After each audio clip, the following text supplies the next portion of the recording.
automated counting machines pwedeng ma-hack? What? Alright, kinasuhan ako ng COMELEC dahil sa isang video kung saan pinag-uusapan ko yung kahinaan ng automated counting machines or ACM at pwede ba silang ma-hack? Ito po si Attorney Harold Respicio at kinasuhan ako ng COMELEC at ipapadisbar din daw nila ako at tatanggalin din daw yung lisensya ko bilang CPA mula sa PRC. Wow! Nakakatakot, alright? Yung video na yon na sinasabi nila ay pinatanggal na nila mula sa Facebook, so hindi nyo ma-access. So pag-uusapan natin ngayong araw na ito kung ano yung laman ng video na iyon.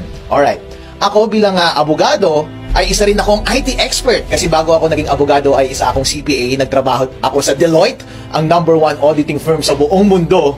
At ang expertise ko was information systems audit. Kaya alam ko ang lahat ng mga bagay na yan. Marunong akong mag-code at marunong akong mag-hack. Ang trabaho ko before was tignan yung mga kahinaan ng mga computer systems at sasabihin ko, "Hoy, pwedeng i-hack ito, baka gusto mong ayusin." Actually, dun sa video na yun, sinabi ko lang na, "Hoy, COMELEC, merong kahinaan itong automated counting machines, baka gusto ninyong ayusin." So, Attorney Harold Respicio, ano ba yung sinasabi mong kahinaan doon sa video na yun? Ang sinabi ko was, sabi ko, kapag connected yung ACM sa internet bago mag-print ng election return, pwedeng ma-hack yung makina at madaya ang eleksyon. Wow, Attorney Harold Respicio, please explain. Ano ba ang proseso ng pagboboto gamit ang automated counting machine? So, ito po yung proseso. Ayon sa rules na inilabas ng COMELEC, yung automated counting machines ay nasa presinto on the day of elections. Yung automated counting machine na yon ay connected sa internet the whole day. At kapag boboto ka, ilalagay mo yung boto mo doon at bibilangin ng makina lahat ng boto. Pero yung pagbilang ng makina, para siyang nag-i-score ng basketball. Habang bumoboto ang mga tao, merong running score. Pero hindi katulad ng basketball, yung score doon sa loob ng voting machine na yun, hindi mo nakikita, walang nakakakita. At makikita lamang yung final score pagkatapos na ng pagboto, matapos ang alas 7 ng gabi on election day. At lalabas yung information na yun sa pamamagitan ng pagprint ng election return. Tapos, yung makina, ipapadala niya yung result sa servers ng COMELEC at yun yung official na returns ng election. Ang concern ko was, kapag konektado sa internet yung makina, bago mag-print ng election return at corrupted yung source code ng makina, pwedeng ma-hack ng isang hacker yung makina at dadayain yung lalabas na final score doon sa election returns at madadaya yung resulta ng eleksyon. Yun po ang puntos ko doon sa video na iyon. So, Attorney Harold Respicio, bakit pwede bang mabago yung source code ng isang makina? Well, ang binanggit ko doon sa video was, pwede on principle basta may physical access ka sa makina. Bilang eksperto sa IT, ikaw din, kapag bumibili ka ng gadget mo doon sa Green Hills, di ba? Kapag nakaw yung cellphone na yon or nakaw yung laptop, pag dadalhin mo doon, babaguhin na nila yung source code ng computer na yon kahit may password pa yung device na yon. Kasi, ang basic principle ng information system security is, basta may physical access sa device, ang isang masamang tao at gusto niyang baguhin yung source code ng makina na yon, pwede mong mabago yung source code ng makina na yun. So, on principle, ang mga makina ng pagboto, basta merong access ang tao dyan, pwedeng mabago yung source code. Ngayon, ang diniscuss ko doon sa video was, o sige, sinesecure nga ng COMELEC lahat ng makina na yon. Actually, meron bang opening, ang sinabi ko sa video is, meron bang opening or instance na baka hindi nakatingin yung gwardiya na merong bad actor doon at baguhin niya yung source code? Kayo na lang ang humusga, di ba? So, mahirap iwasan yon kasi kahit gaano ka pa ka-stricto sa pagbantay ng makina, kahit konting sandali lamang na merong access ang masamang tao doon sa makina, halimbawa, galing sa loob ng gobyerno, kung gusto nilang dayain yung eleksyon, pwede nilang dayain yung eleksyon. Yun yung binanggit ko doon sa video na iyon. Ngayon, hindi mo maiiwasan yung bagay na iyon. Kaya, ang alternatibo mong solusyon dyan ay, kapag nagtanim sila ng masamang code, source code doon sa makina at may opening sa hacker, pwedeng i-hack. Dapat ang gawin mo, during election day, huwag mo siyang i-connect sa internet. Kasi kahit corrupted yung source code nun, kahit ano pa ang gawin ng hacker, hindi niya ma-access yung device. Therefore, hindi niya mababago yung score.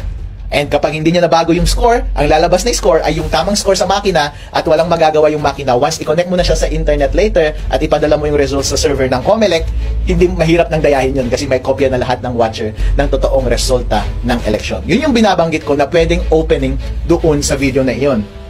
Doon sa video na iyon, naging detailed ako sa pag-discuss ng teorya ng computer securities at paano i-take advantage yung kahinaan na yun doon sa sistema ng automated counting machine. So nag-code ako doon, dinemo ko kung paano mo talaga siya gagawin code by code, line by line, at ginamit ko itong laptop ko para i-demo in actuality paano siya gagawin. Para pag nakita ng COMELEC yung video na yun, oo nga no, o kaya nakita ng taong bayan yung video na yun, sasabihin nila, oo nga no, convincing yung explanation ni Harold. Pwede ngang mangyari. Ayusin nga natin to. Actually, yun yung purpose ng video na yun eh. Yun yung hope ko na sana maayos ng COMELEC yung rules nila. Kasi, ang simple lang siyang pwedeng ayusin. Walang mawawala sa atin. Ang gagawin lang ng COMELEC is, babaguhin niya lang yung rules niya kung paano natin i-handle yung ACM machines during election day. Kasi right now, may lunabas na rules ang ACM kung paano i-operate yung voting machine na yun on election day. At kapag babasahin mo yung rules, connected na siya sa internet on the whole day. And walang instruction dun na dapat hindi siya connected sa internet or dapat i-connect mo lang siya sa internet after mag-print ng election returns. Ang recommendation ko was, bilang eksperto, ay magdagdag ka lang ng isang linya dun sa rules mo, COMELEC, at sabihin mo dun na wag mong i-connect sa internet habang nagbobotohan at habang nagpiprint ka ng election return. At i-connect mo lang sa internet pag magsesend na ng data papunta sa server ng COMELEC. May masama ba dun? Walang masama dun. Walang mawawala sa COMELEC, walang mawawala sa botante ng tao kapag yun ang gagawin mo. Yun lamang ay isang expert advice ko para mapabuti yung sistema ng COMELEC. Napakadaling solusyon po, Chairman George Garcia, okay? So sabi ng COMELEC, Attorney Harold Respicio, bakit naman kasi hindi mo na lang sinulatan yung COMELEC para i-report yan, para mag-usap kayo ng COMELEC? Bakit mo pa inilabas sa public? Actually, sir, nilabas ko yung video na yun on the day na nag-demo yung COMELEC doon sa aming probinsya, sa Reyna Mercedes Isabela. Kasi tumatakbo rin akong vice mayor doon sa aming probinsya. And during demonstration, kinausap ko yung head ng COMELEC sa aming bayan. Tinanong ko siya about sa vulnerability na ito. Hindi niya masagot at dinismiss niya ako. Dismissive siya sa akin. Pinakausap niya sa akin yung provincial COMELEC. Tinanong ko siya, pinagalitan pa ako. Dinismiss niya ako at binabaliwala niya yung concern ko. So anong gagawin ko? Malamang kapag i-raise ko sa COMELEC, since ganun na yung attitude niyo COMELEC, wala na akong ibang choice, kundi ibigay sa taong bayan yung impormasyon na yon at sila ang mismong magtutulak sa COMELEC na improve nila yung sistema nila. Alright? At sinasabi rin ng COMELEC ngayon, merong isang question na yang si Harold Respicio, nagkakadat lang yan ng masamang impormasyon, misinformation. Eh kasi kung nagsisinungaling yung voter machine natin, kung pwedeng ma-hack, meron namang randomized audit. So, tama, pwede kang mag-randomized audit. Pero ibig sabihin ba walang nangyaring dayaan? Totally, hindi. Kasi, kapag meron ako bilang hacker at may access ako dun sa automated counting machine, pwede kong piliin yung machine na pwede kong dayain. Pwede kong sabihin na itong mga makinang ito, wag natin dayain, pero yung makina number 1, 2, 3 dito sa precinct na to, dayain natin.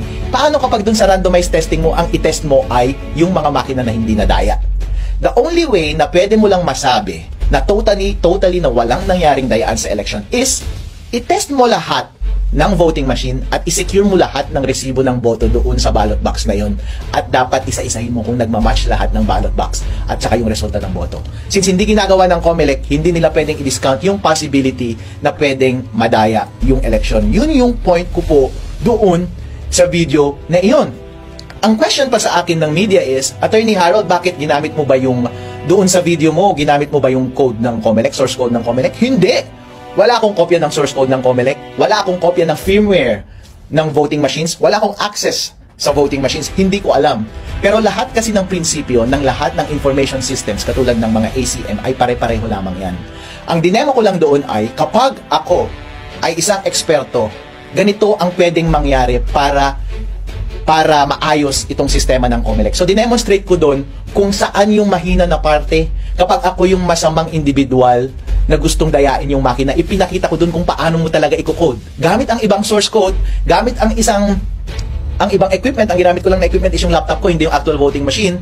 Pero, ang prinsipyo ng pandaraya ng mga makina, ng pagmanipulate ng mga makina ay pare-pareho lamang. Yun lang yung dinedemonstrate ko. In as much as pwede kong i-demonstrate sa kahit na kaninong tao yung mga vulnerability ng kahit na anong gadget. Pero hindi ako nagkaroon ng access sa source code ng Comelec at yung firmware ng automated counting machines. So yun.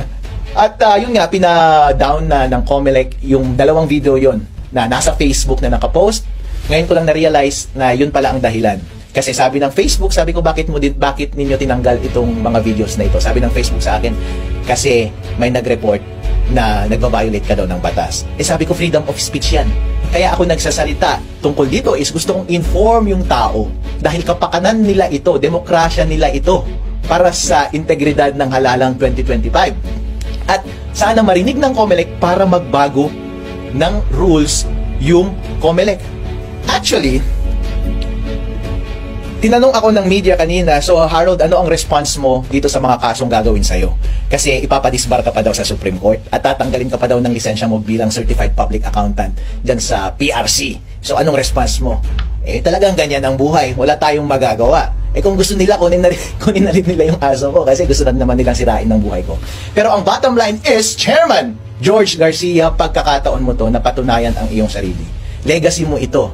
Hindi ko alam kung ito ang una o huli mo bilang chairman ng Comelec. Gusto mo bang matandaan bilang chairman ng Comelec na nagpapatahimik sa mga concerned citizen na gusto lamang ng tapat na eleksyon? Or gusto mong makilala bilang isang professional at mature na commissioner na nakikinig ng feedback, especially mula sa expert, at titignan mo yung sistema mo kung tama ba o mali. At kung tama, babaguhin mo. At kung hindi naman totoo yung sinasabi ni Attorney Harold Respicio, and then let the public judge for themselves. Dahil pinakamahalaga po lahat ang kalayaan ng tao na magsalita.